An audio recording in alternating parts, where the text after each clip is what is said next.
బయలై ఎండమావులే జీవనదులై ఎడారులే పచ్చిక బయలై ఉల్లసించెనుగా ఇది నీ దయ కాదా యెహోవా, ఇది నీ కృప కాదా, ఇది నీ దయ కాదా యెహోవా, ఇది నీ కృప కాదా. ఉనికి నశించిన ఇశ్రాయేలును సమకూర్చితివి, స్థిరపరచితివి. ఉనికి నశించిన ఇశ్రాయేలును సమకూర్చితివి, స్థిరపరచితివి. వాగ్దానములను నెరవేర్చుచును, వాగ్దానములను నెరవేర్చుచును. నీ కృప వారికి నసగుచునుంటివి, నీ కృప వారికి నసగుచునుంటివి. ఎండమావులే జీవనదులై ఎడారులే పచ్చిక బయలై ఉల్లసించునుగా ఇది నీ దయ కాదా యెహోవా, ఇది నీ కృప కాదా, ఇది నీ దయ కాదా యెహోవా, ఇది నీ కృప కాదా. ఎండిన భూమి సంతోషించెను, అడవి కస్తూరి వలెను పోసెను. ఎండిన భూమి సంతోషించెను, అడవి కస్తూరి వలెను పోసెను. లెబనోను కర్మేలు శారోనులా, లెబనోను కర్మేలు శారోనులా సొగసును దానికి నీవొసగితివి, సొగసును దానికి నీవొసగితివి. ఎండమావులే జీవనదులై ఎడారులే పచ్చిక బయలై ఉల్లసించెనుగా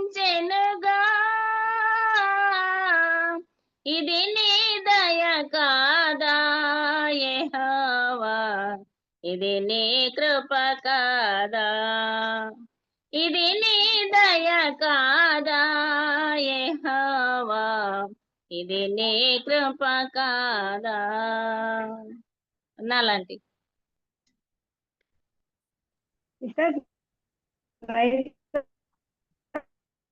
అన్మ్యూట్ చేసుకోండి ఆంటీ, అన్మ్యూట్ చేసుకోండి. చాలా చక్కగా పాడావురా, చాలా చక్కటి మీనింగ్. యెషయా గ్రంథంలోని మరి కొన్ని వచనాలు పాట రూపంలో రాసినారు. చాలా దాన్ని చక్కగా పాడావు. నీ వాయిస్ కూడా చాలా బాగుంది. దేవునికి స్తోత్రం అమ్మా. మరి అన్నపూర్ణమ్మ గారు వచ్చారా అమ్మా? సిస్టర్ అన్నపూర్ణమ్మ గారు వచ్చినట్టు లేదు కదా? రాలేదు. మరి మన మధ్య మరి మాలిని పాల్ అక్క గారు ఉన్నారు. మరి అక్క మరి ఇది వరకే అక్క చాలా మరి చక్కటి మరి మెసేజెస్ మనకు ఇది 4th టైం ఏమో కదా అక్క చెప్పడం, మీరు 4th టైమో 5th టైమో మరి చాలా చక్కటి మెసేజెస్, కొత్త కొత్త విషయాలు కూడా మనకు అక్క తెలియజేసి. హలో మా అక్క యాడ్ అవ్వలేదు, వాళ్ళ కుమారుడు వస్తాడు హెల్ప్ చేస్తాడు. పాట ప్రేయర్ వినపడిందంట, ఇంకా మళ్ళీ తన కనెక్షన్ పోయినట్టుంది. కుమారుడు చూస్తున్నాడంట. వచ్చినారు మా మాలిని అక్క గారు వచ్చినారు. వీడియో ఏమో ఆన్ కాలేదు. అక్క మాలిని అక్క వందనాలు. వందనాలు అక్క. వందనాలు అక్క. వినిపిస్తా ఉందా? వినిపిస్తోంది అక్క. వినిపిస్తుంది. మాలిని అక్క అందరికి సుపరిచితురాలేనండి. మరి ఇది వరకు 5 టైమ్స్ ఏమో మరి మెసేజ్ ఇచ్చారు, కొత్త కొత్త విషయాలు కూడా మనకు తెలియజేశారు. అక్క మరి ఆ అక్క అనంతపూర్లోనే పుట్టి పెరిగి మరి ఉద్యోగరీత్యా అక్కడ సెటిల్ అయిపోయినారు అక్కగారు. మరి వృద్ధాప్యంలో దేవుడు అక్కకి ఎన్నో మంచి మరి ఆత్మీయ సత్యాలు చెప్పడానికి దేవుడు పరిశుద్ధ జ్ఞానాన్ని ఇచ్చాడండి. మరి మనం కూడా మరి ఎన్నో విషయాలు విన్నాం, ఇంకా కొత్త విషయాలు కూడా అక్క ద్వారా తెలుసుకుందాము. మరి అక్కని గురించి మరి కేజమ్మ గారు ఏమైనా మరి చెప్తారేమో. కేజమ్మ గారు. అక్కను గురించి చాలా సార్లు తెలుసు కాబట్టి ఇంకా అవసరం లేదేమో. అక్క చాలా మంది కొత్త వాళ్ళందరికీ తెలుసు. జరిగింది. తర్వాత గాస్పెల్ హాల్ చర్చ్ లోనే అక్క ఉండింది. మరి అక్క అసలు ఆ త్రో బాల్ ఆడిందంటే అసలు ఎవరు కూడా బాల్ ను క్యాచ్ చేయలేరు. అంత చక్కటి త్రో బాల్ ప్లేయర్ అక్క. మరి అంత చక్కగా మరి ఆడేది. మేము చిన్నప్పుడు చూసాము. అక్క మా అక్క సుజాత క్లాస్మేట్ అని కూడా అక్క చెప్పినారు. చాలా సంతోషం అక్క. రండి అక్క. ఒక్క నిమిషం. ఇది మీ సమయం అక్క.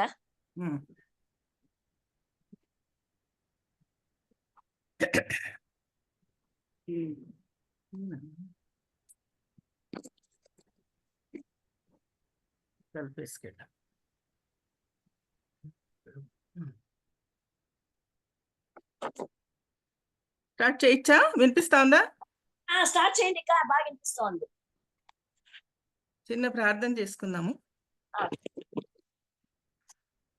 ప్రేమగల మా ప్రభువా, దయగల మా తండ్రి, నిన్న నేడు ఏకరీతిగా ఉన్న యేసయ్య, నీ పాద సన్నిధిలో చేసి నేను స్తుతించుటకు ఆరాధించుటకు అర్హత లేకపోయినా మీరు ఇచ్చిన ఈ తరుణాన్ని మేము ఉపయోగించుకొని మాకు తెలిసిన వాక్యాన్ని 10 మందితో పంచుకొంచుండగా మీరు మమ్మల్ని నడిపించండి.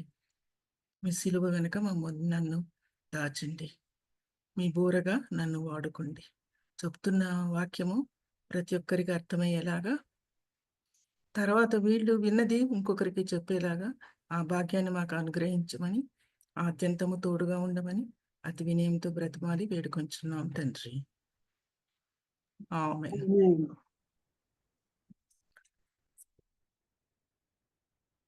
బైబిల్ గురించి ఎంత చెప్పినా తక్కువే. ఈ మన బైబిల్లో అన్ని శాస్త్రాలు గుప్తమై ఉన్నాయని చెప్పి పండితులు చెప్తూ ఉంటారు. ఒక పండితుడు ఏమని చెప్పాడంటే, యెహోవా మానవాళికి తెలియని పరిస్థితులలో ఉన్నప్పుడు 3 అమూల్యమైనవి ఇచ్చాడు కానుకలుగా అని చెప్తారు. ఏంటి ఆ అమూల్యమైనవి అంటే, 1 యేసయ్య, 2 బైబిల్, 3వది పరిశుద్ధాత్మ. ఎందుకు ఇచ్చాడు ఈ 3? యేసయ్యని, బైబిల్ని, పరిశుద్ధాత్మని అని చూసుకుంటే, మానవుని యొక్క సంపూర్ణ నైతిక నిర్మాణం కోసం ఇచ్చాడు అంటారు. మానవుని యొక్క సంపూర్ణ నైతిక నిర్మాణం కోసము దేవుడు మనకు యేసయ్యని, బైబిల్ని, పరిశుద్ధాత్మని ఇచ్చాడు. సరే, ఈ బైబిల్ చాలా గుప్తమైన గ్రంథము, చాలా మర్మమైన గ్రంథము అని అనుకుంటాము. తర్వాత లేని శాస్త్రం లేదు బైబిల్లో. భూమి గుండ్రంగా ఉన్నదని చెప్పింది కూడా బైబిలే. తర్వాత సూర్యుడేమో గ్రహం అని చెప్పాడు, భూమి ఉపగ్రహము. తర్వాత చంద్రుడికి కూడా వెలుగు లేదు, చంద్రుడు కూడా ఉపగ్రహమే. ఇవన్నీ మనకు బైబిలే చెప్పిందండి. బైబిల్ ఆధారంగానే శాస్త్రవేత్తలు ఆ శాస్త్రాల్ని వాళ్ళు అభివృద్ధి పరిచారు. సరే, మనము ఈరోజు బైబిల్లో ఉన్న సంఖ్యల గురించి చూద్దాము. నేను ఎక్కువ కాన్సన్ట్రేషన్ 7 అంకె మీద ఎక్కువగా ధ్యానాన్ని పెడతాను. ఇంకా కొన్ని అంకెలు కూడా చూసుకుందాం. మొట్టమొదటిగా బైబిల్లో మనకున్న గ్రంథాలు ఎన్ని అంటే 66 అంటారు. 66 గ్రంథాలు. పాత నిబంధనలు ఏమో 39, కొత్త నిబంధనలు ఏమో 27, అన్నీ కలిపితే 66. ఈ 66 సంఖ్య ఎలా వచ్చింది? ఎందుకు దేవుడు 66 గ్రంథాలనే లిఖింప చేశాడు అని ఆలోచిస్తే, మనకు క్యాథలిక్స్కి వెళ్తే వాళ్ళకి ఇంకొక 8 గ్రంథాలు ఎక్కువగా ఉన్నాయండి. ఎందుకంటే పాత నిబంధనకి కొత్త నిబంధనకి మధ్యలో చీకటి కాలం అని 400 సంవత్సరాలు ఏ గ్రంథాలు రాయలేదు. అంటే ప్రాఫిట్స్కి దర్శనాలు కలగలేదు. అందుకని ఆ గ్రంథాలు మనకు ప్రొటెస్టెంట్స్ తీసేసి కేవలం 66 గ్రంథాలే పెట్టారు. ఈ 66 నంబర్ ఎలా వచ్చింది అనే దానికి కూడా శాస్త్రవేత్తలు ఏం చెప్తారంటే, యెహోవా దేవుడు మానవుని సృజించింది 6వ రోజు. మీరు ఆదికాండం చూస్తే అందులో ఉంటుంది. 6వ రోజు యెహోవా దేవుడు మానవుని సృజించాడు.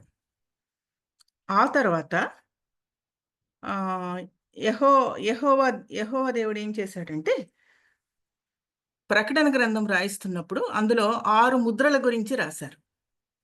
ఆ 6 ముద్రలు విప్పదీసేది ఎవరంటే దేవుడే. సో 6 ఈ 6 కలిపి 66 గ్రంథాలు చేశాడు దేవుడు అని చెప్తారు. సో అందుకే మనకు బైబిల్లో ఎన్ని గ్రంథాలు ఉన్నాయంటే 66 గ్రంథాలు. అందులో పెద్ద ఉన్నాయి, చిన్న ఉన్నాయి, అన్నీ ఉన్నాయి. ఇంకా ఇంకొక విధంగా చూసుకుంటే బైబిల్ మొత్తం రాయడానికి 1600 సంవత్సరాలు పట్టిందట. నేను అన్ని అంకెలే చెప్తున్నాను, కొంచెం గ్రహించండి. 1600 సంవత్సరాలు పట్టిందట. అందులో 400 సంవత్సరాల గ్యాప్ వచ్చింది. రాసిందేమో 40 మంది. తర్వాత 66 గ్రంథాలకి ఒక గ్రంథానికి పోలిక ఉంది, సంబంధం ఉంది ఏదో ఒక విధంగా. కానీ రాసింది మాత్రము 3 ఖండాలకు చెందిన భక్తులే రాశారు. అందులో పామర్లు ఉన్నారు, తర్వాత చేపలు పట్టేవాళ్ళు ఉన్నారు, అత్యంత ఉన్నతమైన చదువు చదివిన మోషే ఉన్నాడు పాత నిబంధన కాలంలో. కొత్త నిబంధన కాలంలో వచ్చినప్పుడు పాలు చక్కటి విద్యావంతుడు, లూకా డాక్టరు, అట్లా కొద్దిమంది బాగున్నారు, కొద్దిమంది మాత్రం అంత చదువు లేని వాళ్ళు ఉన్నారు. ఎవరైనా సరే రాసిన గ్రంథంలో దేవుడు పరిశుద్ధాత్మ శక్తితో మనకు రాయించాడు కాబట్టి ఇవన్నీ ఒకదానికొకటికి బాగా సంబంధం కలిగి ఉన్నాయి అని చెప్తారు. తర్వాత స్మాలెస్ట్ బైబిల్ ఏది ప్రపంచంలో అంటే చిప్. ఎందుకంటే ఇప్పుడు మనం చాలా మంది మొబైల్స్లో బైబిల్ పెట్టుకుంటున్నారు, అది చిప్ ద్వారా వస్తుంది. So smallest Bible in the world ఏదంటే చిప్.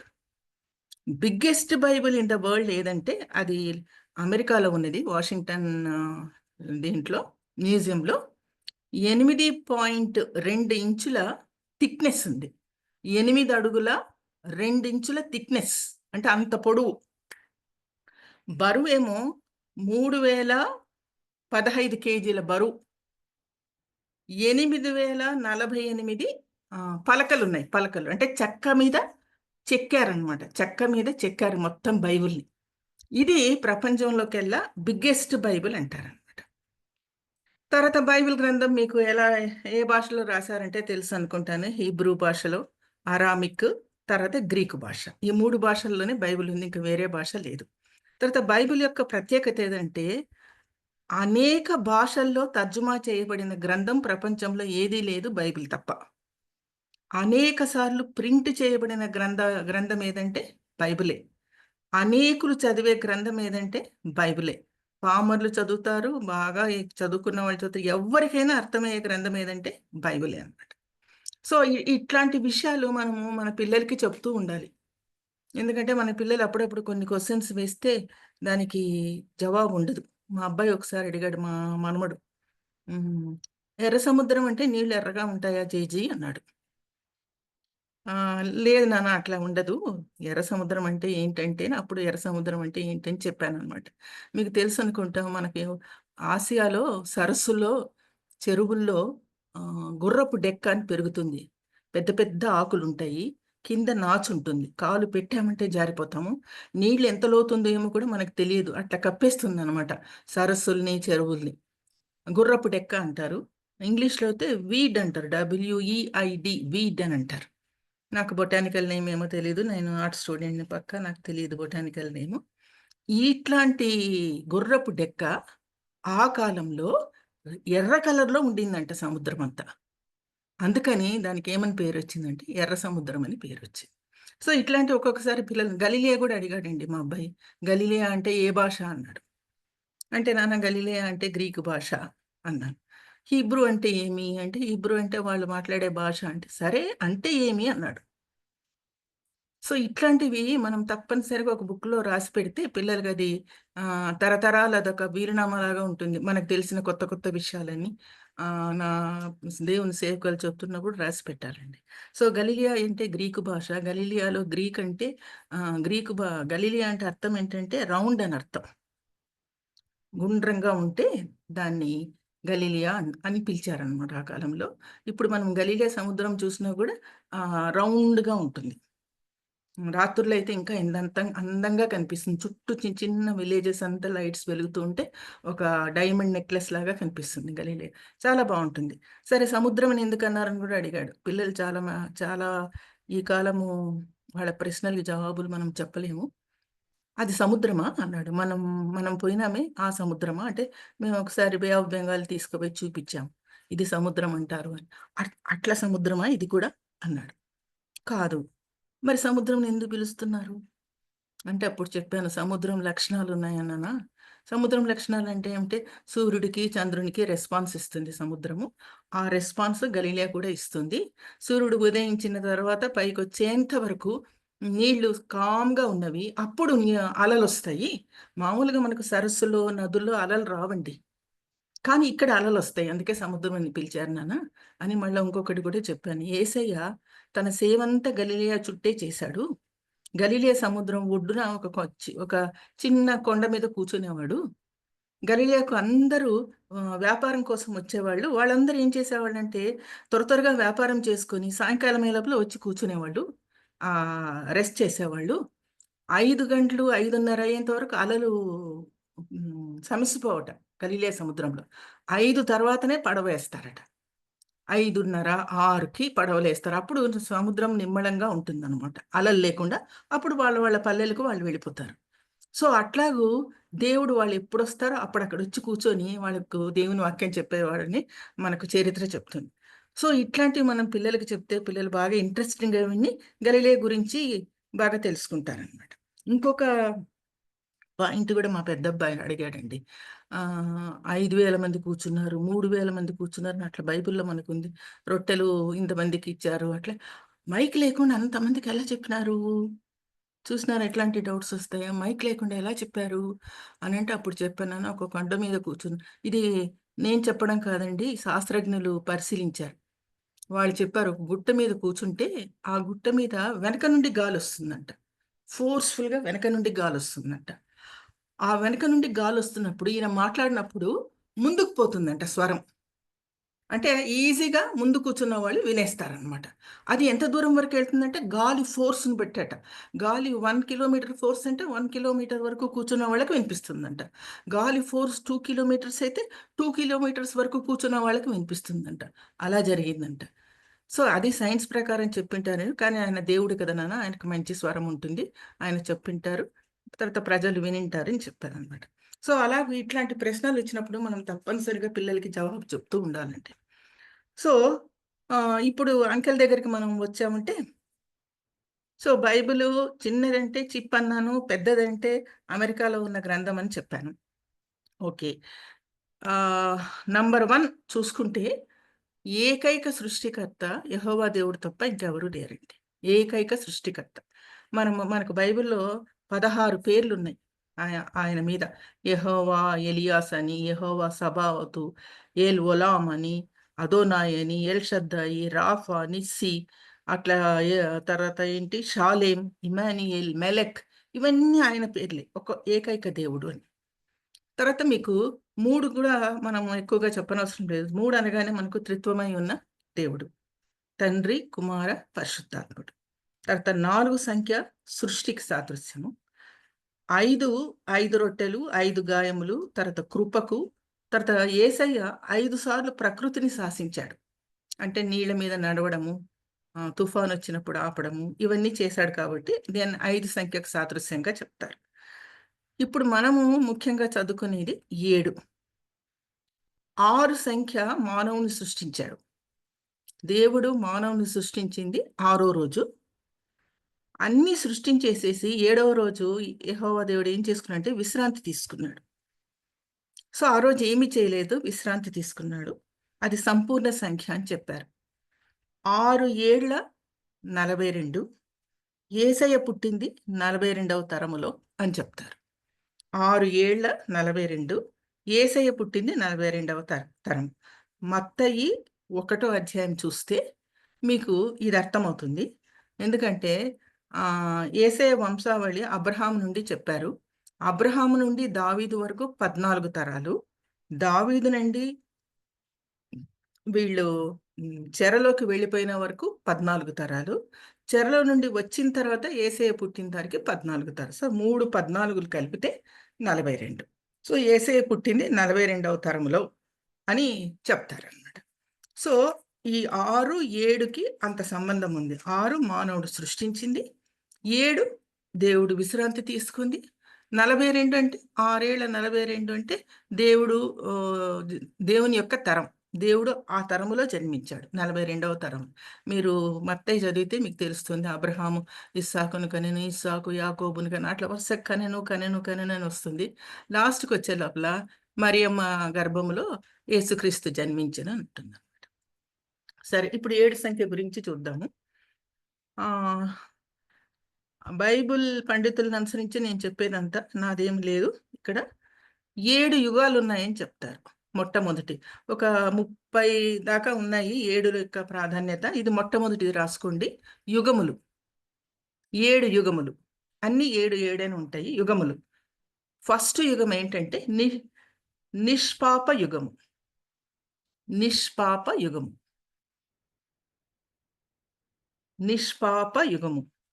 ఆదాము పాపము చేయక ముందు దాన్ని నిష్పాప యుగము అన్నారు. ఆదాము పాపము చేయక ముందు. రెండవది మనస్సాక్షి యుగము. రెండవది మనస్సాక్షి యుగము. మనస్సాక్షి యుగం అంటే పాపము ప్రవేశము నుండి జల ప్రళయము వరకు. పాప ప్రవేశము నుండి జల ప్రళయము వరకు మనస్సాక్షి యుగం. అందుకు మనస్సాక్షి అన్నారంటే ఆదాము పాపం చేసి బయటకు వచ్చినప్పటి నుంచి మనస్సాక్షి అతనికి మొదలైంది. అందుకని దానికి మనస్సాక్షి యుగము అని చెప్పారు. జలప్రళయం వరకు. జలప్రళయం అంటే నోవాని చాలా మటుకు నోవా ఎంతో మందిని బతిమిలాడట, రండి రండి ఇలా ప్రళయం వస్తున్నది, రండి రండి, ఎవరు మాట వినలేదు. అది మనస్సాక్షి యుగం. రెండవది. మూడవది మానవ పరిపాలనా యుగము. మూడవది మానవ పరిపాలనా యుగము. ఇది జల ప్రళయము నుండి అబ్రహాం వరకు. జల ప్రళయము నుండి అబ్రహాం వరకు. అబ్రహాంని దేవుడు అప్పుడు పిలిచాడు. అబ్రహాంని పిలిచి తన కోసం, నువ్వు నా స్నేహితుడివి, నువ్వు నా కేడము అని పిలిచి అబ్రహాంని పిలిచి, అబ్రహాము ద్వారా యేసే తనకొక జనాంగాన్ని ఏర్పాటు చేసుకున్నాడు. అదిగే ఇశ్రాయేల్ జనం. తన కోసం అబ్రహాంని పిలిచాడు. అబ్రహాం గర్భంలో ఇస్సాకునిచ్చాడు. ఇస్సాకు గర్భంలో యాకోబునిచ్చాడు. యాకోబు దేవునితో పోరాడి గెలిచాడు కాబట్టి నీ పేరు ఇక మీదట ఇజ్రాయేల్ అనబడును అని చెప్పి ఇజ్రాయేల్కి 12 మంది పిల్లల్ని ఇచ్చి ఇజ్రాయేలీలు వీళ్ళే అన్నారు. ఇప్పుడు మీరు పేపర్ అవన్నీ చూస్తుంటే తెలుస్తుంది. సిరియా మీద యుద్ధానికి వెళ్తా ఉంది. ఎందుకు సిరియా మీద వెళ్తుందంటే ఎప్పుడైనా దేవుడు మనకు అనుకూలిస్తే సిరియా యుద్ధము, గాజా యుద్ధం గురించి చూసుకుందాం మనము. సో అబ్రహాము నుండి మొదలైందనమాట. అందుకని దాన్ని ఏమన్నారంటే మానవ పరిపాలనా యుగము. ఇంకా పరిపాలన మొదలవుతుంది అబ్రహాం తర్వాత. తర్వాత నాలుగవది వాగ్దాన యుగము. వాగ్దాన యుగము.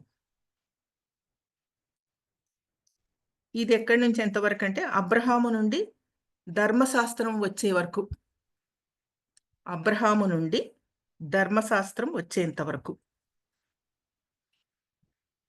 అంటే మోషేకి ధర్మశాస్త్రం ఇచ్చినంత వరకు. అబ్రహాం దగ్గర మొదలయ్యి మోషేకి ధర్మశాస్త్రం ఇచ్చినంత వరకు వాగ్దాన యుగం. ఎందుకంటే వాగ్దానాలు చేస్తూ వచ్చాడు అబ్రహాముకు వాగ్దానం చేశాడు, తర్వాత నోవాకు వాగ్దానం చేశాడు. ఇవన్నీ వాగ్దానాలు ఉన్నాయన్నమాట. అందుకే దాన్ని ఏమని పిలిచారంటే వాగ్దాన యుగము అని పిలిచారు. తర్వాత ఐదవది ధర్మశాస్త్ర యుగము. ఐదవది ధర్మశాస్త్ర యుగము. అంటే ధర్మశాస్త్రం మొదలైనప్పటి నుండి క్రీస్తు శిలువ వరకు. ధర్మశాస్త్రం మొదలైనప్పటి నుండి క్రీస్తు శిలువ వరకు ధర్మశాస్త్ర యుగము. 5 అయ్యాయి కదండి? వినిపిస్తున్నదా? 5 అయినాయి. 5. 6. 5 అయిపోయినాయి అక్క. 5 అయిపోయింది. 6వ యుగము 5 కృపాయుగము. 6 6వది కృపాయుగము. ఇప్పుడు మనం ఉన్న యుగము కృపాయుగము. శిలువ మొదలు రెండవ రాకడ వరకు ఉండేది కృపాయుగం. సిలువ మొదలు రెండవ రాకడ వరకు ఈ కృపాయుగము చాలా చాలా కాలం ఉండేలాగుంది. మామూలుగా యుగం అంటే మనం 1000 సంవత్సరాలు అంటాము, కానీ దేవుడు అందరికీ టైం ఇస్తున్నాడండి. ప్రతి మోకాలు వంగాలి, ప్రతి నోరు నన్ను స్తుతించాలని టైం ఇస్తున్నాడు. కృపాయుగము 1000 ఏళ్ల కన్నా ఎక్కువ దాటిపోతా ఉందన్నమాట కృపాయుగం. ఎందుకంటే అందరూ అతన్ని విశ్వసించాలని, యేసయ్యని విశ్వసించాలి.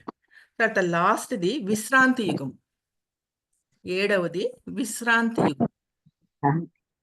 విశ్రాంతి యుగం ఇదేంటంటే 1000 సంవత్సరాల పాలన. యేసయ్య క్రిందకి దిగి వచ్చి రెండవ రాకటప్పుడు 1000 సంవత్సరాల రాజ్యాన్ని స్థాపిస్తాడు. అదన్నమాట ఇది విశ్రాంతి యుగము. సో మొత్తం 7 యుగాలు అయ్యాయండి. ఒకసారి చెప్తాను. నిష్పాప యుగము, మనస్సాక్షి యుగము, మానవ పరిపాలనా యుగము, వాగ్దాన యుగము, ధర్మశాస్త్ర యుగము, కృపాయుగము, విశ్రాంతి యుగము. తర్వాత ఇది ఒకటి. తర్వాత నంబర్ 2 అంటే ఆరు ఒకసారి కృపాయుగము, సిలువ అన్నారు. సిలువ మొదలు రెండవ రాకడ వరకు. సిలువతో మొదలయ్యి రెండవ రాకడ వరకు. ఇప్పుడు ఆ యుగంలోనే మనం ఉన్నాం అనమాట, కృపాయుగం. నిజంగానే కృపలోనే ఉన్నాం మనము. ప్రేమ, కృప, కరుణ అన్ని అనుభవిస్తున్నాం. తర్వాత రెండవది నెక్స్ట్ సైడ్ హెడ్డింగ్ యాజకత్వం. యాజకత్వము. ముందు యాజకత్వం అంటే ఏమో చూద్దాము. మలాకి 2:7.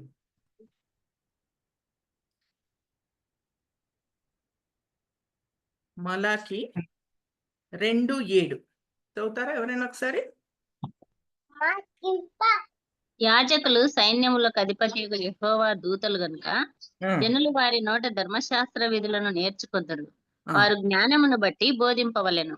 చాలు. సో దీన్ని యాజకత్వము అన్నారు. ఈ యాజకత్వాలు కూడా 7 ఉన్నాయి. అందులో నంబర్ 1 చూడండి, వ్యక్తిగత యాజకత్వం. వ్యక్తిగత యాజకత్వం ఆదికాండము 4:4. వ్యక్తిగత యాజకత్వము ఆదికాండము 4:4. మీకు తెలుసు అనుకుంటా. హెబెలు, కయీను బలి అర్పిస్తారు. ఆ బలిని యెహోవా దేవుడు ఒకరిది యాక్సెప్ట్ చేస్తాడు, ఇంకొకరు యాక్సెప్ట్ చేయడు. 4:4 ఆదికాండం 4:4లో ఉన్నది చూడండి. యెహోవాకు అర్పణగా తెచ్చెను అని హెబెలు, తర్వాత కయీను. అది వ్యక్తిగత యాజకత్వం. తర్వాత నంబర్ 2 కుటుంబ యాజకత్వం. నంబర్ 2 కుటుంబ యాజకత్వం. యోబు గ్రంథము 1:5.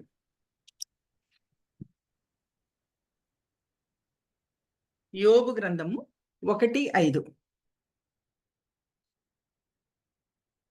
యోబు పిల్లలందరూ కలిసి ప్రతిరోజు బాగా విందులు చేసుకునేవాడట.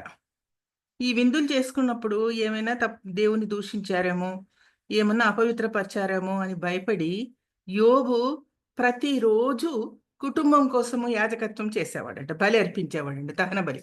అందుకే దాన్ని ఏమని పిలిచారంటే కుటుంబ యాజకత్వము. యోబు 1:5 తర్వాత చదువుకోండి, అప్పుడు మీకు తెలుస్తుంది. తర్వాత 3వది మెల్కీసెదెకు యాజకత్వం. మెల్కీసెదెకు యాజకత్వం ఆదికాండము 14:18. ఆదికాండము 14:18. అందులో మెల్కీసెదెకు యాజకత్వం మనకు కనిపిస్తుంది చూడండి. 14:18లో ఉంటుంది. షాలేము రాజైన మెల్కీసెదెకు రొట్టెను ద్రాక్షరసం తీసుకొని వచ్చి సర్వోన్నతుని దేవునికి యాజకుడు.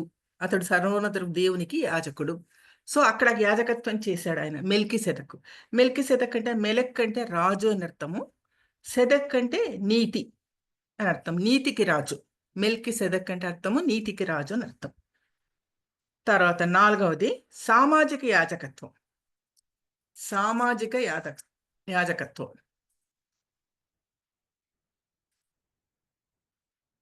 సామాజిక యాజకత్వం. అది నిర్గమాకాండము 19:6లో ఉంది. సామాజిక యాజకత్వము నిర్గమాకాండము 19:6.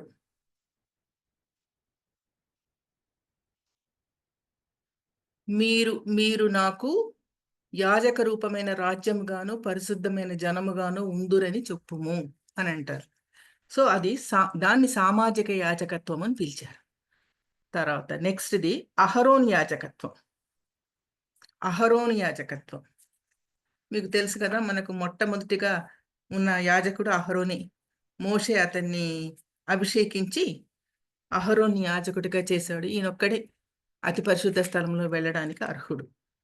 నిర్గమాకాండము 28:1లో ఉంది అహరోను యాజకత్వం.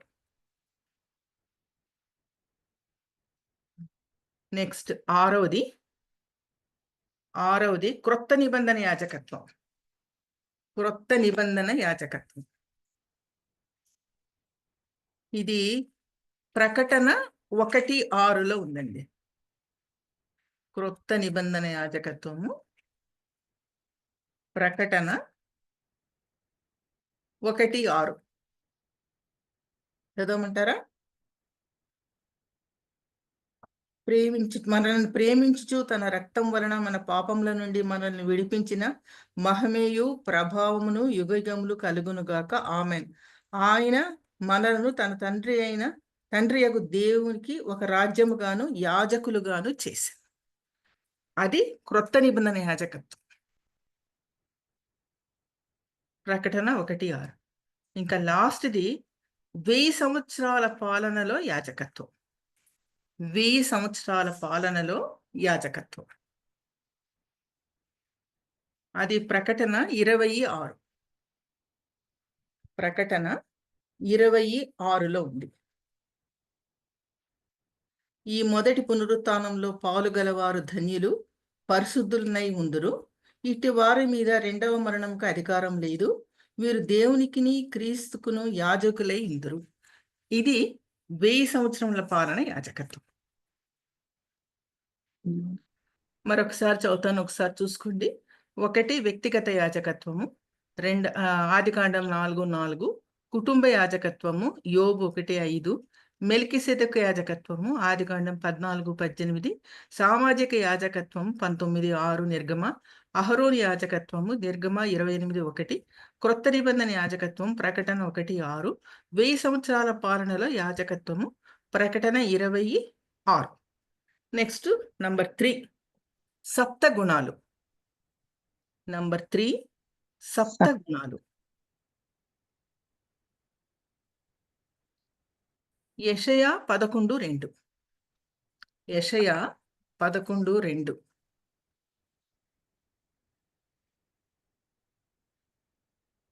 వీటిని ఆత్మగుణాలని చెప్పారు. ఈ గుణాలు కలిగి ఉండటము మస్ట్ యెషయాను అనుసరించి. 1 జ్ఞానము, ఇందులో 7 రావాలి మరి. 1 జ్ఞానము, 2 వివేకము, 3 ఆలోచన,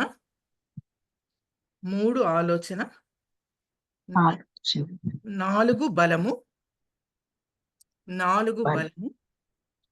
5 తెలివి, 6 భయము, 7 భక్తి. ఎంత చక్కటి గుణాలు ఉన్నాయో చూడండి. ఆత్మగుణములని పిలిచాడు భక్తుడు దీన్ని. జ్ఞానము, వివేకము, ఆలోచన, బలము, తెలివి, భయము, భక్తి. వీటిని సప్తగుణాలు అన్నారు. ఈ సప్తగుణాలు మనం కలిగి ఉండాలి.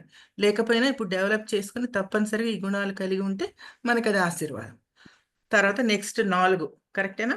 1 2 3 4 4 7 అసహ్యములు. 7 అసహ్యములు.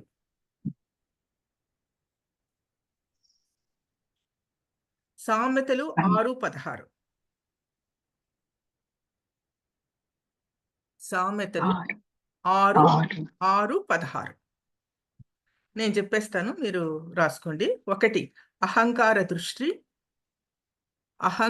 దృష్టి, 2 కళ్ళలాడు నాలుక 3 నిరపరాధులను చంపు చేతులు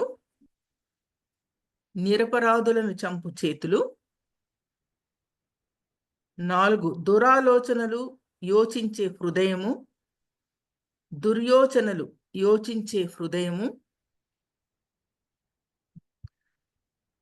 5 కీడు చేయ పరిగెత్తు పాదములు 6 కీడు చేయ పరిగెత్తు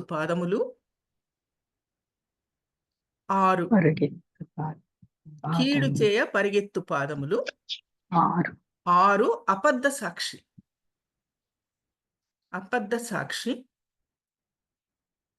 7 అన్నదమ్ములలో జగడములు పుట్టించువారు.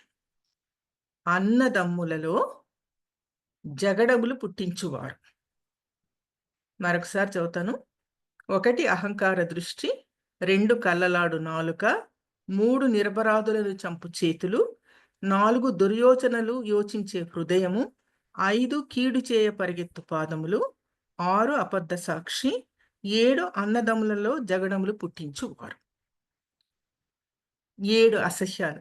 ఎంత ఎలా చెప్పాలి, ఎంత చెడ్డ గుణాలు చూడండి. ఈ గుణాలు ఏవి మనకు ఉండకుండా ఉండునుగాక. ఉన్నా అవి తీసివేసేయాలి మనలో లేకుండా. నెక్స్ట్ నిబంధనలు.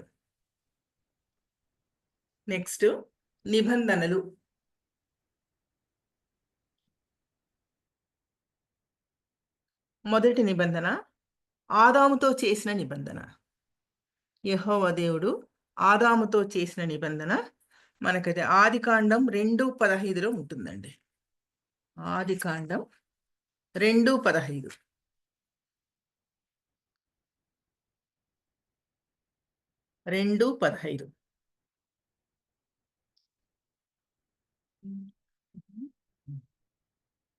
తర్వాత నోవాతో చేసిన నిబంధన.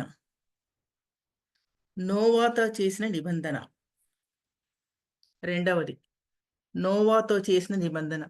అది ఆదికాండము 8:21. ఆదికాండము 8:21.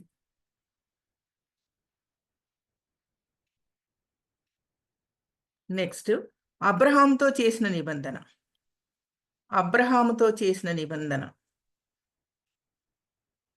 ఇది కూడా ఆదికాండము 12:3. అన్నీ చదువుతూ పోతే టైం సరిపోదు. మీరు మరి మీ పర్సనల్ బైబిల్ రీడింగ్ అప్పుడు ఒకసారి అన్నీ చూసుకోండి, మీకు అర్థమైపోతుంది ఈజీగా. అబ్రహాముతో చేసిన నిబంధన మీకు తెలుసు కదా. అబ్రహాం చూపించి ఈ ఆకాశ నక్షత్రం అంతా చేస్తాను నీ సంతతిని అని, అదన్నమాట. నెక్స్ట్ మోజెస్తో చేసిన నిబంధన. 4వది మోజెస్తో చేసిన నిబంధన 10 ఆజ్ఞలు. మోషేతో చేసిన నిబంధన 10 ఆజ్ఞలు. 5వది దావీదుతో చేసిన నిబంధన. కీర్తన 89:3 అండి. కీర్తన 89:3. నీ సంతానానికి సింహాసనం ఇస్తాను అని చెప్పి చేస్తాడు. అది నిబంధన. ఆంటీ మోషేతో చేసిన నిబంధన రెఫరెన్స్ అండి. 10 కమాండ్మెంట్స్. 10 ఆజ్ఞలు. ఆ రెఫరెన్స్ ఇవ్వమంటావా? అది రాసుకుని నేను 10 ఆజ్ఞలు అని రాసి తర్వాత చెప్తాను. నిర్గమకాండం 20 ఉంటాయి. నిర్గమకాండం 20లో ఉంటాయి. సరే. నెక్స్ట్ దావీదుతో చేసిన నిబంధన 89:3. 89:3. తర్వాత 6వది కృపా నిబంధన. ఇప్పుడు మనం ఉన్నది ఈ కృపా నిబంధనలోనే. దీనికి రెఫరెన్స్ ఏం లేదు, మనం కృప అనుభవిస్తున్నాము. ఈ కృపా నిబంధనలోనే ఉన్నాము అన్నమాట. 6 కృపా నిబంధన. 7 నిత్య నిబంధన. 7 నిత్య నిబంధన అంటే 1000 ఏళ్ల పరిపాలనలో నిత్య నిబంధనలో మనం ఉంటాం అన్నమాట. యేసయ్య వచ్చినప్పుడు నిత్య నిబంధన. మరొకసారి చదువుతాను, చూసుకోండి. ఆదాముతో చేసిన నిబంధన ఆదికాండము 2:15. నోవాతో చేసినది ఆదికాండం 8:21. అబ్రహాంతో చేసినది ఆదికాండం 12:3. మోషేతో చేసినది 10 ఆజ్ఞలు. దావీదుతో చేసినది కీర్తన 89:3, కృపా నిబంధన, 7వదేమో నిత్య నిబంధన. సో ఇప్పుడు 5 అయిపోయినాయి. Next 6, number 6. చెప్పలేదా? ఆ? వీటికి ఏమి రెఫరెన్స్లు చెప్పలేదా? కృపా నిబంధనకు నిత్య లేదు, నిబంధన. కృపా నిబంధనలో లేవండి. మనం ఉన్నాం లేదు. ఇప్పుడు మనం నివసిస్తున్నది కృపా నిబంధనలో కదా, ఇంకా దానికి రెఫరెన్స్ అంటూ ఏం లేదనమాట. నిత్య నిబంధనలోకి మనం వెళ్ళబోతున్నాం 2వ రాకడప్పుడు, అందుకే దానికి ఏం లేదన్నమాట. సరేనా? నెక్స్ట్ ద్వారములు. నెక్స్ట్ ఆరు. ద్వారములు. 6 ద్వారములు. 6 అది 6. 6 ద్వారములు. మొట్టమొదటిది రక్షణ ద్వారం.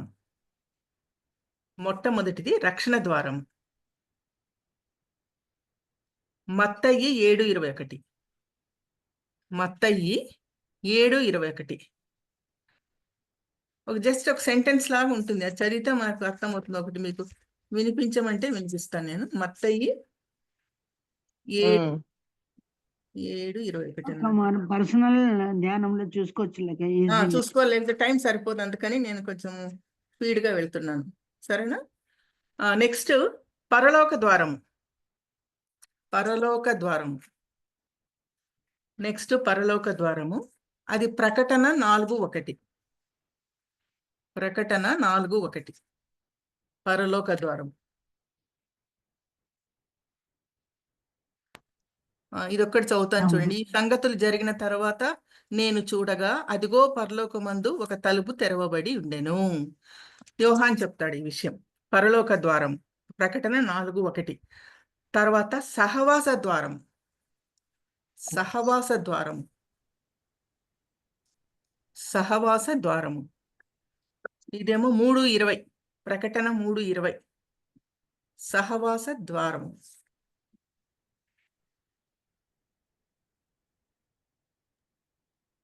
మూడు 3:20లో ఉంటుంది సహవాస ద్వారం అని, క్లియర్ గా ఉన్నది సహవాస ద్వారం అని.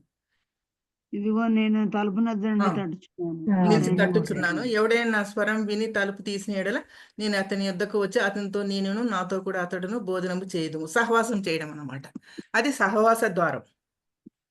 తర్వాత 4వది విశ్వాస ద్వారం. 4వది విశ్వాస ద్వారం. అపోస్తుల కార్యములు 14:27. అపోస్తుల కార్యములు 14:27.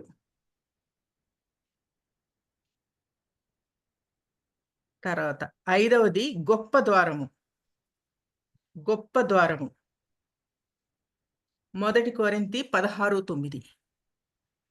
1 కొరింథీ 16:9 గొప్ప ద్వారము. 6వది సువార్త ద్వారము. 6వది సువార్త ద్వారము. కొలస్సీ 4:3. కొలస్సీ 4:3 సువార్త ద్వారము. 7వది విందు ద్వారము. అక్క విందు విందు విందు ద్వారము. విందు ద్వారము పరలోకంలో. మత్తయి 25:6. మత్తయి 25:6 మరొకసారి చదువుతాను, అన్ని చూసుకోండి. రక్షణ ద్వారము మత్తయి 7:21. పరలోక ద్వారము ప్రకటన 4:1. సహవాస ద్వారము ప్రకటన 3:20. విశ్వాస ద్వారము అపోస్తుల కార్యములు 14:27. గొప్ప ద్వారము 1 కొరింథీ 16:9. సువార్త ద్వారము కొలస్సీ 4:3. విందు ద్వారము మత్తయి 25:6. నెక్స్ట్ 7వది ప్రభు శక్తి. ప్రభు శక్తి. ప్రభు శక్తి 7 కనిపిస్తుంది మనకు. ప్రభు శక్తి నంబర్ 1 వస్త్రములో శక్తి. వస్త్రములో శక్తి మీకు తెలుసు కదా, రక్తస్రావం కలిగిన స్త్రీ వస్త్రం ముట్టుకుంటే ఆవిడ బాగుపడుతుంది. అది వస్త్రంలో శక్తి. మార్క్ 5:27. మార్క్ 5:27. రెండవది చేతిలో శక్తి 6:41 మార్కే. 6:41 మార్కే కదా మార్కే మార్క్. మార్క్ 6:41 చేతితో ముట్టి స్వస్థపరచడం. 3 ఉమ్మిలో శక్తి ఉమ్మి వేసి దాన్ని కళ్ళ మీద రాసి బాగుపరుస్తాడు. ఉమ్మిలో శక్తి యోహాను 9:6 4వది మరణంపై శక్తి 4వది మరణంపై శక్తి యోహాను 11 మరణంపై శక్తి యోహాను 11:39 యోహాను 11:39. నెక్స్ట్ సృష్టి మీద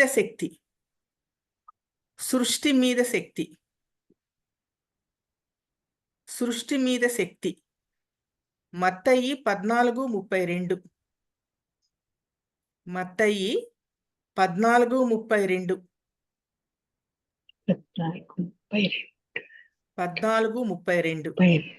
6 మాటలో శక్తి యోహాను 11:26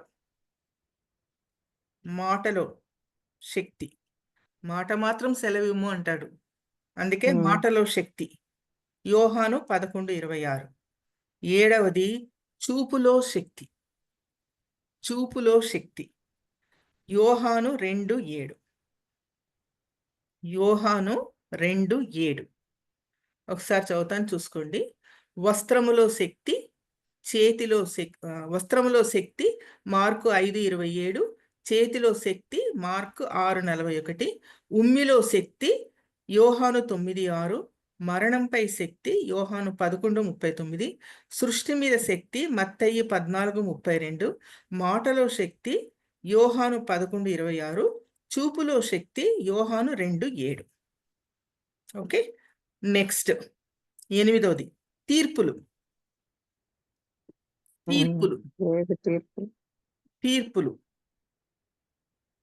దానికి తీర్పుకే రెఫరెన్స్ ఏంటంటే కీర్తన 98:9 కీర్తన 98:9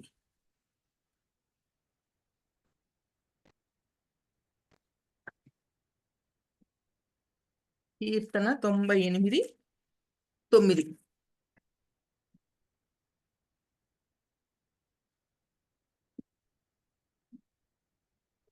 అందులో నంబర్ 1 ఇశ్రాయేలీయులకు జరుగు తీర్పు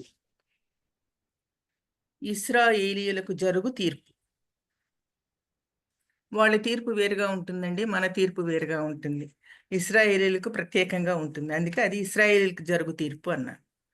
తర్వాత 2వది విశ్వాసి తీర్పు హెబ్రీ 10:31 విశ్వాసి తీర్పు వ్యక్తిగతమైనది హెబ్రీ 10:31. 3వది న్యాయ సింహాసనపు తీర్పు 2 కొరింథీ 5:10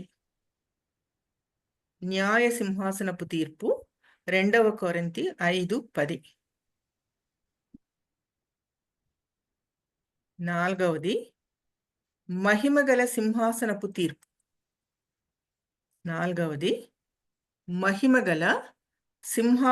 తీర్పు మత్తయి 25:31 మహిమగల సింహాసనపు తీర్పు మత్తయి 25:31.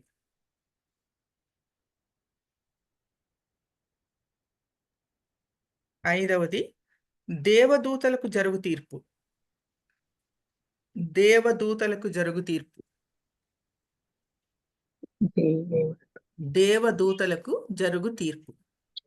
ఎఫెసీ 6:12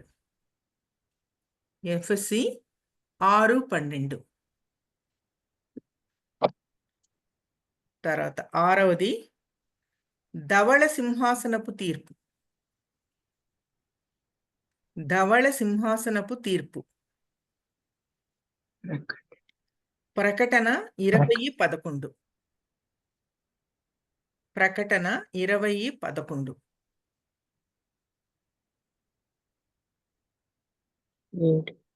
7వది మన కోసము యేసు శిలువలో పొందిన తీర్పు. మన కోసం యేసు శిలువలో పొందిన తీర్పు. 2 కొరింథీ 5:21.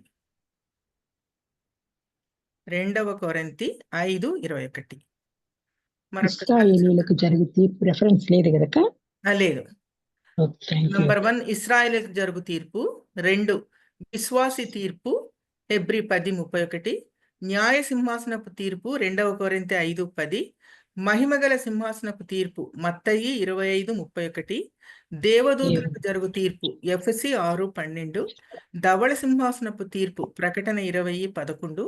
మన కోసము యేసు శిలువలో పొందిన తీర్పు 2 కొరింథీ 5:21. 7 తీర్పులు మనకు ఉంటాయి అన్నమాట. 7 తీర్పులు బైబిల్ ప్రకారం. ఇంకా ఇది మీకు తెలుసు, శిలువలో పలికిన 7 మాటలు. నేను ఇన్ డీటెయిల్ చెప్పనవసరం లేదా, చెప్పమంటారా? శిలువలో పలికిన 7 మాటలు చెప్పండి ఆంటీ. చెప్పరా? సరే రాసుకోండి. నంబర్ 1 వారు ఏమి చేయుచున్నారో వారు ఎరుగరు. నంబర్ 1 వారు ఏమి చేయుచున్నారో వారు ఎరుగరు కనుక వీరిని క్షమించు. వారేమి చేయుచున్నారో వారు ఎరగరు కనుక వీరిని క్షమించు. లూకా 23:24. లూకా 23:24. రెండవది నీవు నాతో కూడా పరదైసులో ఉండు. నీవు నాతో కూడా పరదైసులో ఉండు. లూకా 23:43. లూకా 23:43. తర్వాత మూడవది అమ్మా ఇదిగో నీ కుమారుడు. అమ్మా ఇదిగో నీ కుమారుడు. యోహాను 19:26.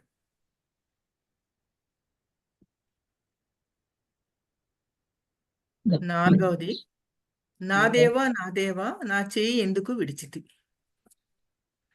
నా దేవా నా దేవా నా చేయి ఎందుకు విడిచితివి. ఐదవది నేను దప్పికొనుచున్నాను.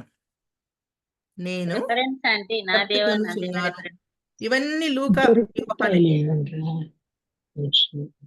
నేను దప్పికొనుచున్నాను. 6 నా ఆత్మను నీ చేతికి అప్పగించుచున్నాను. నా ఆత్మను నీ చేతికి అప్పగించుచున్నాను. 6 సమాప్తమైనది. 7 7 సమాప్తమైనది. 7 సమాప్తమైనది. హెబ్రీ 10:9. హెబ్రీ 10:9. 3 ఫస్ట్ చెప్పిన 3 యేసయ్యకు లోకానికి మధ్య జరిగినవి.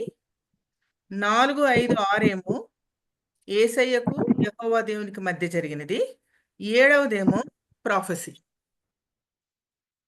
అలా డివైడ్ చేసుకోవాలి. ఫస్ట్ 3 లోకానికి యేసయ్యకు మధ్య జరిగినవి. నెక్స్ట్ 4, 5, 6 యెహోవా దేవునికి యేసయ్యకు మధ్య జరిగినది. తర్వాత లాస్ట్దేమో ప్రాఫెసీ. హెబ్రీ 10:9. సరేనా? నెక్స్ట్ 7 సంఘములు. 7 సంఘములు నంబర్ ఎంతో 9? అవునక్క. 10. 10. 10. 7 సంఘములు. 1 ఎఫెసు. 1 ఎఫెసు. దీనికి ఒక బిరుదున్నది, సంఘములకు తల్లి వంటిది అని. సంఘములకు, ఇవన్నీ ప్రకటనేనమ్మా, అన్ని ప్రకటనలోనే. సంఘములకు తల్లి వంటిది 1. రెండవది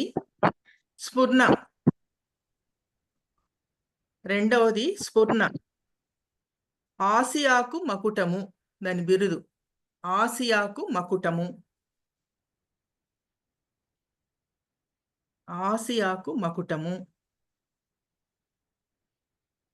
మూడవది పెర్గము.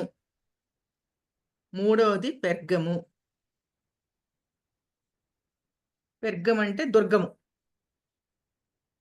దుర్గం. నాలుగవది తుయతైరా. తుయతైరా అంటే కన్ఫ్యూషన్ అని అర్థం. కన్ఫ్యూషన్. తుయతైరా అంటే కన్ఫ్యూషన్. ఐదవది సార్దీస్. ఐదవది సార్దీస్. శేషము అని అర్థం. శేషము. ఆరవది ఫిలడెల్ఫియా. ఆరవది ఫిలడెల్ఫియా. సహోదర ప్రేమ అని అర్థం. సహోదర ప్రేమ. ఏడవది లవదకియా.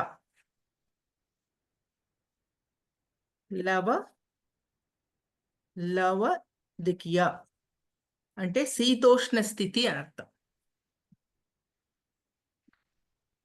లవదకియా అంటే శీతోష్ణ స్థితి అని అర్థం. ఇవన్నీ మనకు ప్రకటనలోనే ఉంటాయి. ఒకసారి చదివితే మీకు అర్థమవుతుంది. చాలా సార్లు. 2వ అధ్యాయం 3వ అధ్యాయం. తర్వాత నెక్స్ట్ 11. 7 ముద్రలు. 7 ముద్రలు. 1 మొదటి గుర్రము. మొదటి గుర్రము తెల్లటి గుర్రము. మొదటి గుర్రము అని రాసుకొని ఈజ్ ఈక్వల్ టు తెల్లటి గుర్రము. రెండవ గుర్రము ఎర్ర గుర్రము. రెండవ గుర్రము ఎర్ర గుర్రము. మూడవ గుర్రము నల్లని గుర్రము. మూడవ గుర్రము నల్లని గుర్రము. నాలుగవ గుర్రము పాండువర్ణము గలది. నాలుగవ గుర్రము పాండువర్ణము గలది. ఐదవ గుర్రము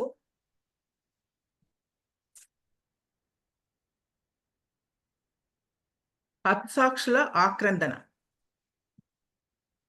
హతసాక్షుల ఆక్రందన. ఆరవది భూకంపం. ఆరవది భూకంపం. 7 ఏడవ ముద్ర గొప్ప అంగలార్పు. గొప్ప అంగలార్పు. గొప్ప అంగలార్పు. మరొకసారి చెప్తాను చూడండి. మొదటిది తెల్ల గుర్రము. రెండవది ఎర్ర గుర్రము. మూడవది నల్లని గుర్రము. నాలుగవది పాండువర్ణం గల గుర్రము. ఐదవది హతసాక్షుల ఆక్రందన. 6 భూకంపం వచ్చింది. 7 గొప్ప అంగలార్పు. నెక్స్ట్ 12. నెక్స్ట్ 12. 7 బూరలు. 7 బూరలు. మొదటి బూర చాలా ఎక్స్ప్లెనేషన్ ఉంటుంది. నేను సింపుల్గా మీకు చెప్తున్నాను. మొదటి అంత ప్రకటనే. మొదటి బూర చెట్లన్నీ కాలిపోయాయి. చెట్లన్నీ కాలిపోయాయి. రెండవ బూర పెద్ద కొండ సముద్రంలో పడినది. పెద్ద కొండ సముద్రంలో పడినది.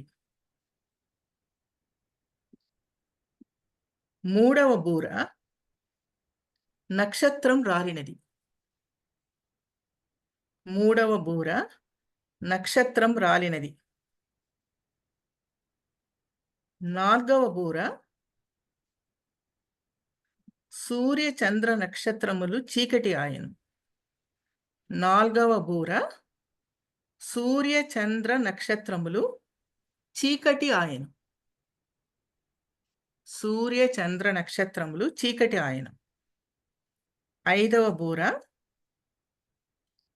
తేజో నక్షత్రము రాలిపోయెను. తేజో నక్షత్రము రాలిపోయెను. ఆరవ ముద్ర యూఫ్రటీస్ నది అల్లకల్లోలము. 6వ బూర యూఫ్రటీస్ నది అల్లకల్లోలము. 7వ బూర శ్రమల పుస్తకము తెరవబడినది. 7వ బూర శ్రమల పుస్తకము తెరవబడినది. మరొకసారి చెబుతాను. మొదటి బూర చెట్లన్నీ కాలిపోయాయి. రెండవది పెద్ద కొండ సముద్రంలో పడినది. 3వ బూర నక్షత్రం రాలినది.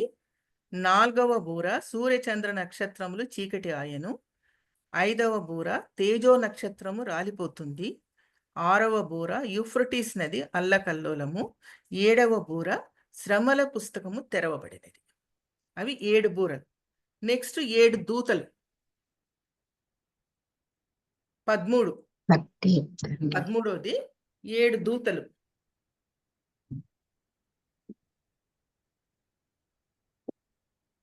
7 దూతలు 7 పాత్రలు. అది హెడ్డింగ్. 7 దూతలు 7 పాత్రలు.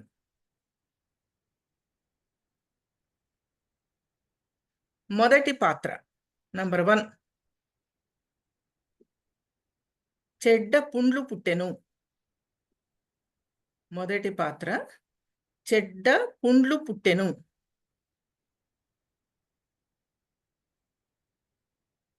రెండవ పాత్ర సముద్రము పీనుగ రక్తమాయెను. రెండవ పాత్ర సముద్రము పీనుగ రక్తమాయెను. మూడవ పాత్ర జలధారలన్నీ రక్తమాయెను. మూడవ పాత్ర జలధారలన్నీ రక్తమాయెను. 4 సూర్యుడు నాశన కారణమాయెను. సూర్యుడు నాశన కారణమాయెను. 5వ పాత్ర రాజ్యము చీకటి కమ్మెను. 5వ పాత్ర రాజ్యము చీకటి కమ్మెను. 6వ పాత్ర యూఫ్రటీస్ నది ఎండిపోయెను. యూఫ్రటీస్ నది ఎండిపోయెను. 7వ పాత్ర వాయుమండలము కాలుష్యమాయెను. వాయుమండలము కాలుష్యమాయెను. మరొకసారి చెప్తాను, చూసుకోండి. 7 దూతలు 7 పాత్రలు. మొదటి పాత్ర చెడు పుండ్లు పుట్టెను. రెండవ పాత్ర సముద్రము పీనుగ రక్తమాయెను. 3వ పాత్ర జలధారలన్నీ రక్తమాయెను. 4వ పాత్ర సూర్యుడు నాశన కారణమాయెను. 5 రాజ్యము చీకటి కమ్మెను. 6వ పాత్ర యూఫ్రటీస్ నది ఎండిపోయెను. 7వ పాత్ర వాయుమండలము కాలుష్యమాయెను. చదువుతుంటేనే భయం వేస్తున్నది. ఇంకా అంత్యకాలం ఎలా ఉంటుందో ఒకసారి ఆలోచించండి. నెక్స్ట్ 14 7 నాశనములు. 7 నాశనములు.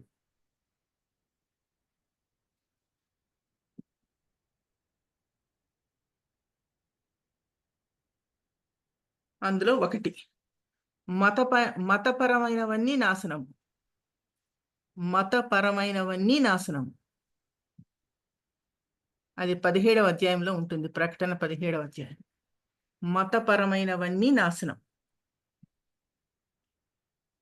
2 బబులోను పట్టణము నాశనము. ప్రకటన 18. బబులోను పట్టణము నాశనము.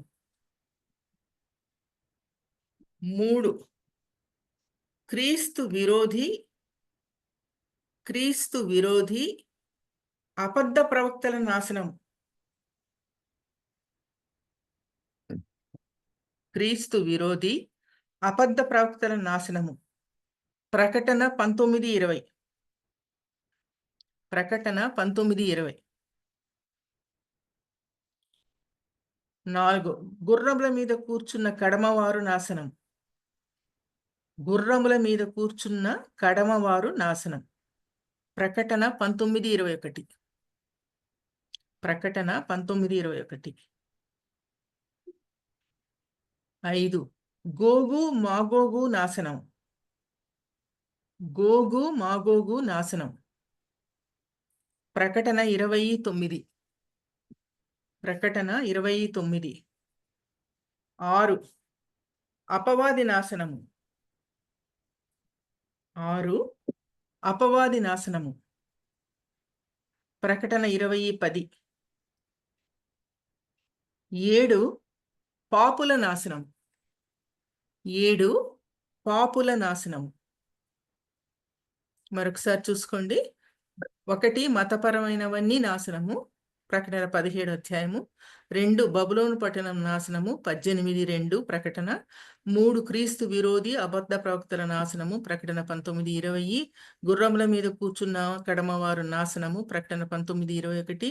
గోగు మాగోగు నాశనము. ప్రకటన 20:9. అపవాది నాశనము. ప్రకటన 20:10. పాపుల నాశనము. ప్రకటన 20:15. నెక్స్ట్ 7 నూతనములు. 7 నూతనములు. New things. 7 నూతనములు. 1 నూతన ఆకాశము. 1 నూతన ఆకాశము. ప్రకటన 21:1. ప్రకటన 21:1. క్రొత్త భూమి. ప్రకటన 21:1. ప్రకటన 21:1. 3 నూతన యెరూషలేము.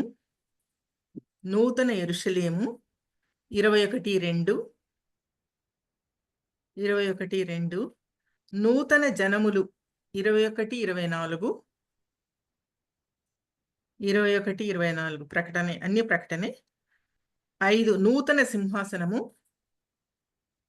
నూతన సింహాసనము. 21:5. 21:5. 6 నూతన జీవజల నది. నూతన జీవజల నది. 22:1. 7 నూతన జీవవృక్షం. 22:2. నూతన జీవవృక్షం. 22:2. మరొకసారి చెప్తాను, చూసుకోండి. నూతన ఆకాశము. ప్రకటన 21:1. క్రొత్త భూమి. 3 నూతన యెరూషలేము. 21:2. నూతన జనములు. 21:24. నూతన సింహాసనము. 21:5. నూతన జీవజల నది. 22:1. నూతన జీవవృక్షము. 22:2. ఇవి మనకు యెరూషలేములో నూతనంగా కనిపించేవి. తర్వాత నెక్స్ట్ 15 కదా. అక్క 7 చెప్పిట్రా. ఆ నూతన ఆకాశము, క్రొత్త భూమి, నూతన యెరూషలేము, నూతన జనము, నూతన సింహాసనము, నూతన జీవనది. నూతన జీవవృక్షం. Okay okay. నూతన జీవజల నది. ప్రకటన 22:1. నూతన జీవవృక్షము. ప్రకటన 22:2. సరిపోయిందా? సరిపోయింది. నెక్స్ట్ యెరూషలేములో ఉన్నవి 7. 16. యెరూషలేములో ఉన్నవి. యెరూషలేములో ఉన్నవి 7. 1 నీతి పరిశుద్ధత. నీతి పరిశుద్ధత. 1వ పేతురు 21. 1వ పేతురు 21. 21. 21. మొదటి పేతురు 21. తర్వాత దైవ పరిపాలన. రెండవది దైవ పరిపాలన. 22:3. 22:3. మూడవది దేవుని సేవ. దేవుని సేవ. 22:4. 22:4. దైవ సహవాసము. ప్రకటన 22:4. నొసళ్లపై నామము. ఇది కూడా ప్రకటన 22. నొసళ్లపై నామము. తర్వాత ప్రకాశము. ప్రకటన 22:5. యుగ యుగములు రాజ్యమేలుదురు. ప్రకటన 22:5. ప్రకటన 22:5. ఒకసారి చదువుతాను చూసుకోండి. నీతి పరిశుద్ధత మొదటి పేతురు, దైవ పరిపాలన, దేవుని సేవ, దైవ సహవాసము, నొసళ్లపై నామము, ప్రకాశము 22:5. యుగ యుగములు రాజ్యమేలుదురు. ప్రకటన 22:5.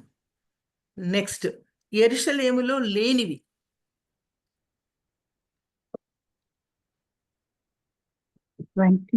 యెరూషలేములో లేనివి 17 ఏమో కదా ఇది. అవునక్క. యెరూషలేములో లేనిది 1 సముద్రము. 1 సముద్రము. ప్రకటన 21:1. సముద్రము. ప్రకటన 21:1. 2 మరణము. 2 మరణము. ప్రకటన 21:4. ప్రకటన 21:4. 3 దుఃఖము. 3 దుఃఖము. 21:4. 4 సూర్యుడు చంద్రుడు. 4 సూర్యుడు చంద్రుడు. 21:23. అన్ని ప్రకటనే. 21:23. రాత్రి. రాత్రి 21:25. అపహరించుట. అపహరించుట 21:25. శాపగ్రస్తమైనది. శాపగ్రస్తమైనది 22:3. మరొకసారి చదువుతాను చూసుకోండి. యెరూషలేములో లేనివి సముద్రము 21:1 ప్రకటన, మరణము 21:4, దుఃఖము 21:4, సూర్యుడు చంద్రుడు 21:23, రాత్రి 21:25, అపహరించుట 21:25, శాపగ్రస్తమైనది 22:3. నెక్స్ట్, 7 ప్రవర్తనలు. 7 ప్రవర్తనలు. 7 ప్రవర్తనలు. దానికి రెఫరెన్సు యెహెజ్కేలు 7:4. యెహెజ్కేలు 7:4. యెహెజ్కేలు 7:4. ఒక్కసారి చదువుతాను వినండి. నీ ఎడల కటాక్షముంచకయు కనికరము చూపకయు ఉందును. నేను యెహోవానై ఉన్నానని నీ వెరుగునట్లు నీ ప్రవర్తన ఫలము నీవు అనుభవింప చేసేదను. నీ హేయ కృత్యములు నీ మధ్యనే ఉండనిత్తును. అదనమాట రెఫరెన్స్. 7 ప్రవర్తనలు. మన ప్రవర్తన మన దగ్గరే ఉంటది. 1 నీతి ప్రవర్తన. 7 ప్రవర్తనలో మొట్టమొదటిది నీతి ప్రవర్తన. 1 కొరింథీ 15:33. 1 కొరింథీ 15:33. రెండవది యోగ్యమైన ప్రవర్తన. యోగ్యమైన ప్రవర్తన. కొలస్సీ 2:5. కొలస్సీ 2:5. మూడవది మంచి ప్రవర్తన. మంచి ప్రవర్తన. 1 పేతురు 2:12. 1 పేతురు 2:12. 4 యుక్త ప్రవర్తన. 4 యుక్త ప్రవర్తన. 1 పేతురు 2:15. 1 పేతురు 2:15. 5 పవిత్ర ప్రవర్తన. పవిత్ర ప్రవర్తన. 1 పేతురు 3:1. 6 సత్ప్రవర్తన. 6 సత్ప్రవర్తన. 1 పేతురు 3:16. 4 పరిశుద్ధ ప్రవర్తన. 4 పరిశుద్ధ ప్రవర్తన. 2 పేతురు 3:12. 2 పేతురు 3:12. ఒకసారి చదువుతాను చూసుకోండి. మొదటిది నీతి ప్రవర్తన 1 కొరింథీ 15:33. యోగ్యమైన ప్రవర్తన కొలస్సీ 2:5. మంచి ప్రవర్తన 1 పేతురు 2:12. యుక్త ప్రవర్తన 1 పేతురు 2:15. పవిత్ర ప్రవర్తన 1 పేతురు 3:1. 1-2, సత్ప్రవర్తన 1 పేతురు 3:16, పరిశుద్ధ ప్రవర్తన 2 పేతురు 3:12. తర్వాత 7 ధన్యతలు. 7 ధన్యతలు 20 అనుకుంటా ఇది, అవునా? 7 ధన్యతలు 20. 20 కాదక్క, ఆ, 19. 19. 20. సరే, 20. 20. సరే, ఎట్లయితుంది 20? కాదమ్మా, 13, మళ్ళీ చెక్ చేసుకుందాంలే మనం. ఓకే. 7 ధన్యతలు. 19. 1 7 ధన్యతలు. 7 ధన్యతలు. 1 ప్రకటన 1:3. ప్రకటన 1:3.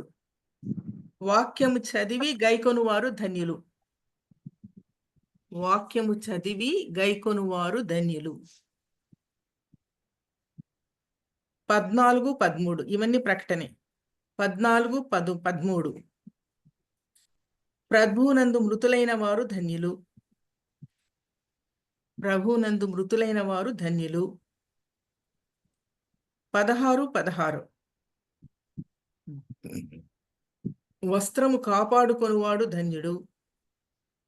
వస్త్రము కాపాడుకొనువాడు ధన్యుడు.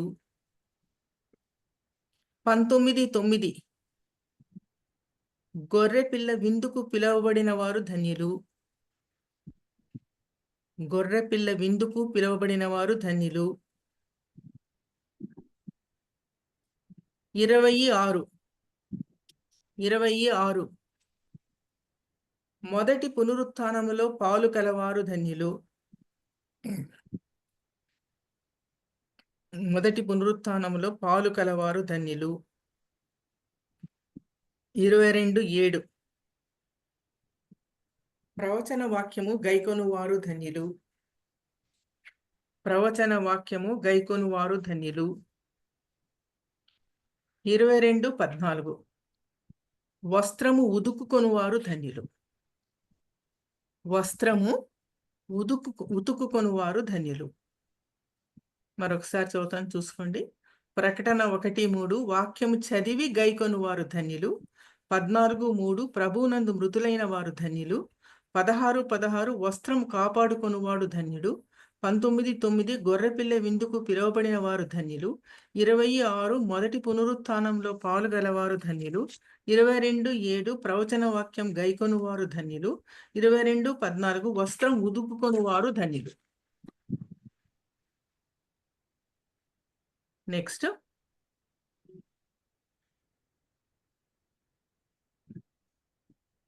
దూతల ఆరాధన. దూతల ఆరాధన ఆధిక్యతలు. దూతల ఆరాధనలోని ఆధిక్యతలు. దూతల ఆరాధనలోని ఆధిక్యతలు. 1 శక్తి. 3:21 ఫిలిప్పీ 3:21. ఫిలిప్పీ 3:21. 2 ఐశ్వర్యము. 2 కొరింథీ 8:9. 2 కొరింథీ 8:9. 3 జ్ఞానము. 3 జ్ఞానము. కొలస్సీ 2:4. కొలస్సీ 2:4. 4 బలము. 4 బలము. యూదా 1:1. యూదా 1:1. 5 ఘనత. 5 ఘనత. యోహాను 17:4. యోహాను 17:4. 6 మహిమ. 6 మహిమ. యోహాను 17:5. యోహాను 17:5. 7 స్తోత్రం. 7 స్తోత్రం. కీర్తన 71:6. కీర్తన 71:6. మరొకసారి చదువుతాను, చూడండి. దూతల ఆరాధనలో ఏమేమి ఆధిక్యతలు ఉంటాయి అన్న విషయం 7.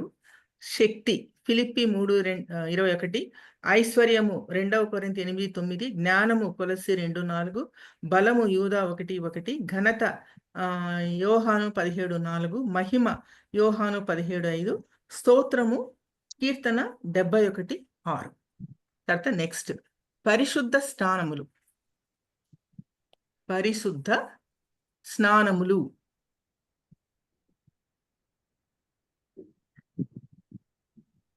ఎందుకు పరిశుద్ధ స్నానములు అంటున్నామంటే 2వ దినవృత్తాంతాలలో 4:12 చూడండి. తర్వాత ప్రకటనలో కూడా గాజు సముద్రం అన్నారు. పరలోకంలో గాజు సముద్రం ఉంటుందట, పరిశుద్ధపు తొట్టి ఉంటుందట.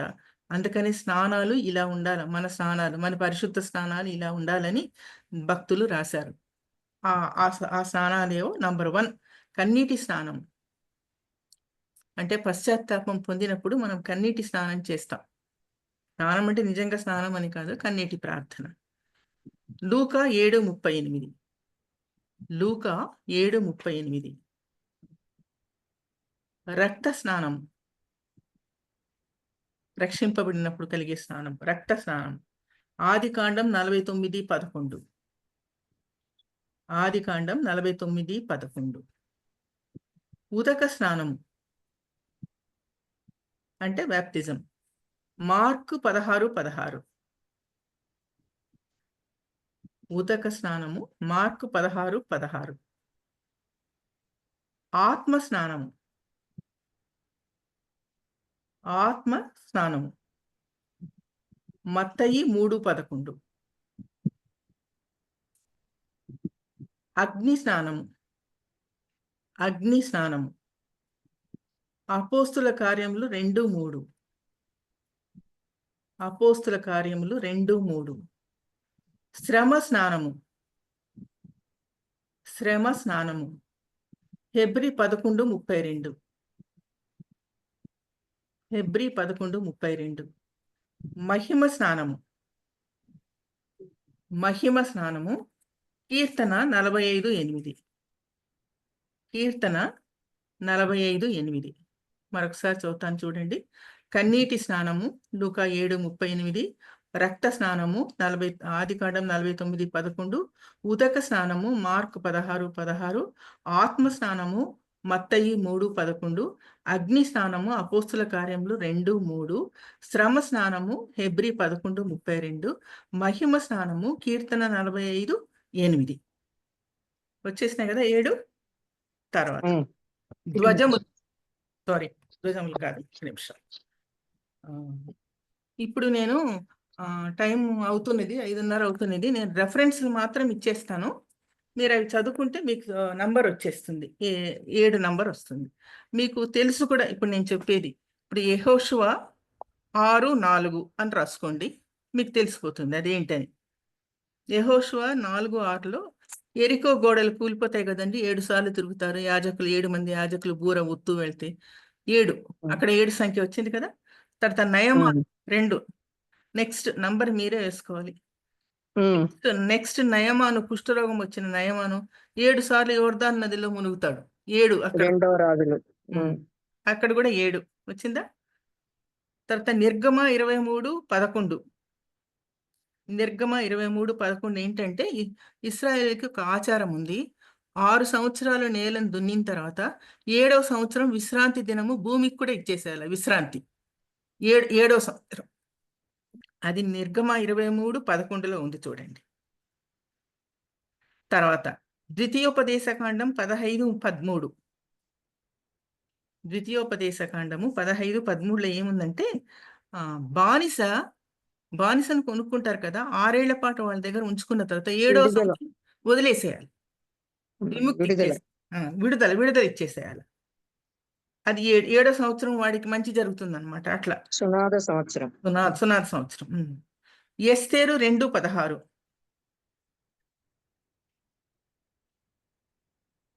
ఎస్తేరు 2:16 ఎస్తేరు 7 సంవత్సరాలు పరిపాలించిందంట, 7 సంవత్సరాలు రాణిగా. అప్పుడు ఆమె హిందూ దేశాన్ని కూడా పరిపాలించిందండి ఎస్తేరు. తర్వాత మత్తయి 15:24, మత్తయి 15:24 7 రొట్టెలు, మిగిలినవి 7 గంపలు. మరి మిగిలినవి కూడా 7 గంపలు. తర్వాత 2వ దినవృత్తాంతములు 30:21.